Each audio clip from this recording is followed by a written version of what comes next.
Good morning, student. Today we are going to see the next part of our first lesson, Working of the Constitution. Our next point is Provisions for Minorities. Before this, we learned that some policies means some reservation seats, then some that Scheduled Caste and Scheduled Tribes Act, social justice and equality. Now we are going to see provisions for minorities. The Indian Constitution has made several provisions for the protection of minority. Indian Constitution ने minorities को protection देने के लिए कुछ provisions यहाँ पर बनाए हैं. The government has adopted several policies for minorities to provide them the opportunities for protection for education and employment. हमारी गवर्नमेंट ने कुछ पॉलिसीज़ माइनॉरिटीज़ के लिए यहाँ पर एडॉप्ट की है, जिसकी वजह से उन्हें एजुकेशन और एम्प्लॉयमेंट के अधिकार दिए जा सकते हैं.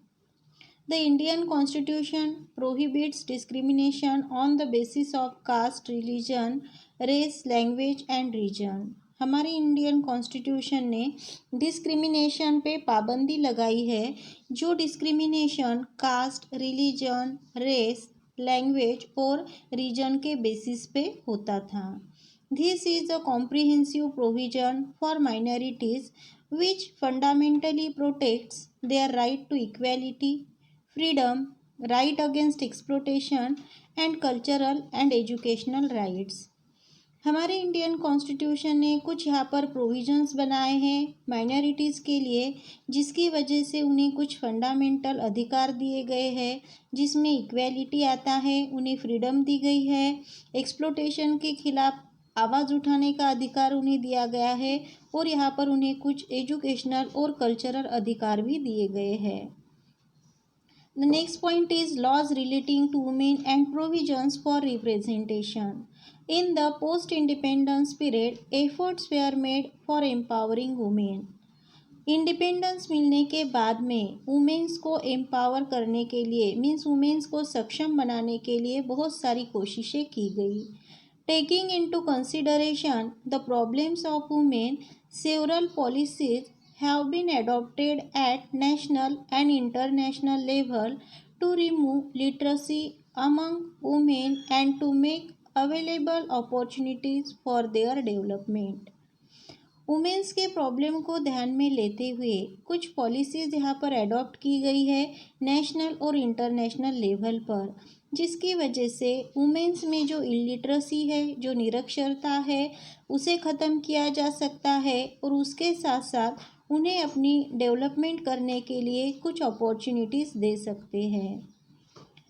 The right to have an equal share in the property of the father and husband.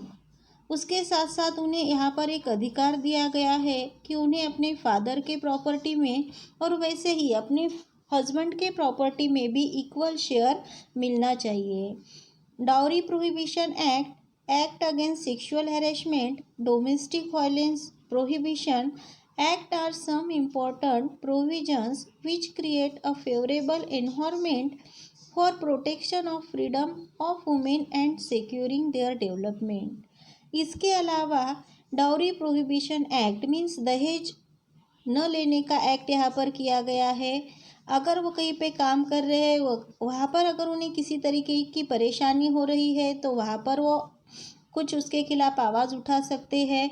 उसके बाद में डोमेस्टिक वायलेंस प्रोहिबिशन, अगर घर पर उन्हें किसी तरीके की तकलीफ़ दी जा रही है तो उसके खिलाफ भी आवाज़ उठाने का अधिकार उन्हें दिया गया है. ऐसे कुछ इम्पोर्टेंट प्रोविजंस हमारे कॉन्स्टिट्यूशन में बनाए गए हैं जो हमारे एनवायरनमेंट के लिए फेवरेबल है, जिसकी वजह से वुमेन्स को अपना फ्रीडम मिलता है और वो अपने आप को डेवलपमेंट कर सकते हैं.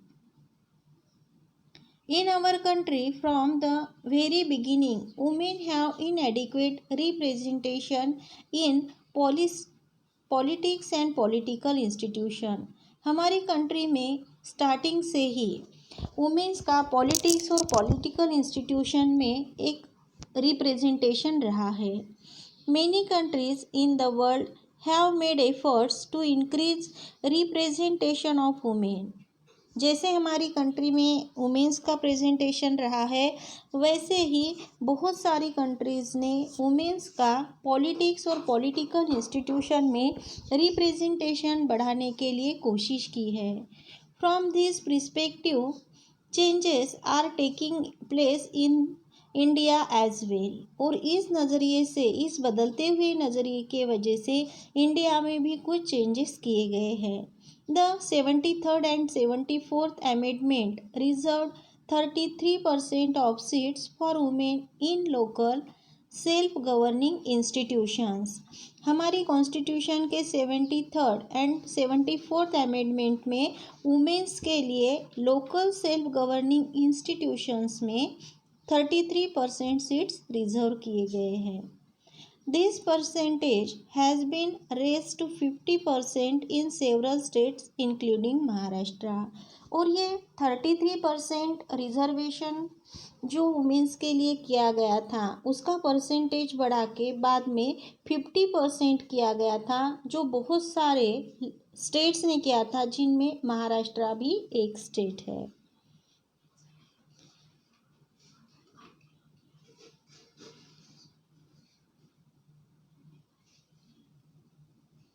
A national commission for women has been established.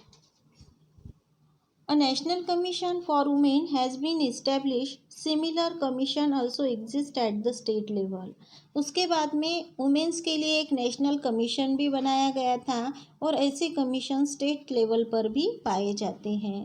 The Act for the Protection of Women Against Domestic Violence is an important step in the direction of democracy.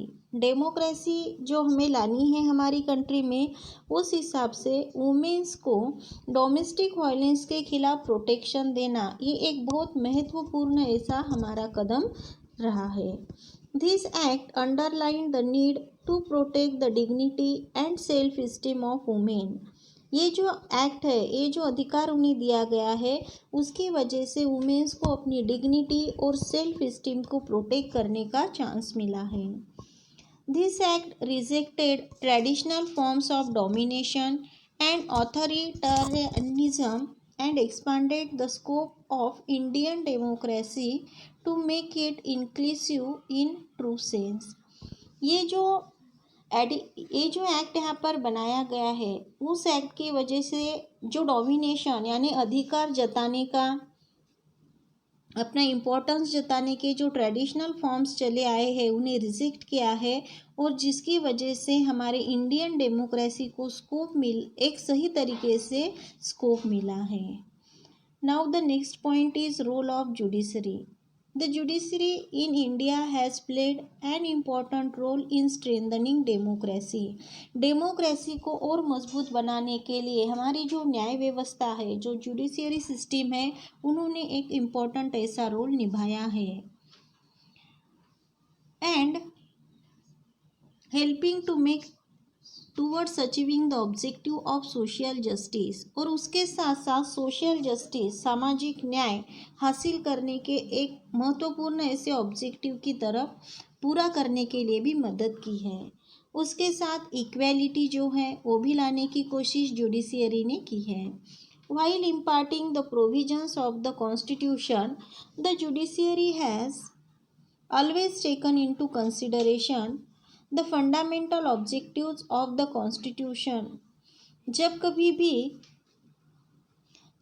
भी जुडिशियरी को कंसिडर किया जाता है, जुडिशियरी को जब कंसिडर किया जाता है, जब जुडिशियरी काम करती है, तब हमेशा जो फंडामेंटल ऑब्जेक्टिव कॉन्स्टिट्यूशन ने बनाकर दिए गए हैं, उन्हें वो हमेशा कंसिडर करते हैं। And also the intentions of the constitution makers.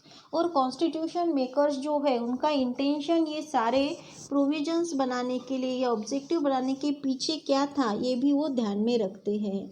We will try to understand the contribution of the judiciary in this regard with the help of following points। और इस तरीके से हमारी जुडिशियरी सिस्टम जो है, उनका कंट्रीब्यूशन किस तरीके से हमें मिला हुआ है, ये हम कुछ पॉइंट्स के आधार पर सीखेंगे। And we will see the points of the judiciary system in our next period. Thank you.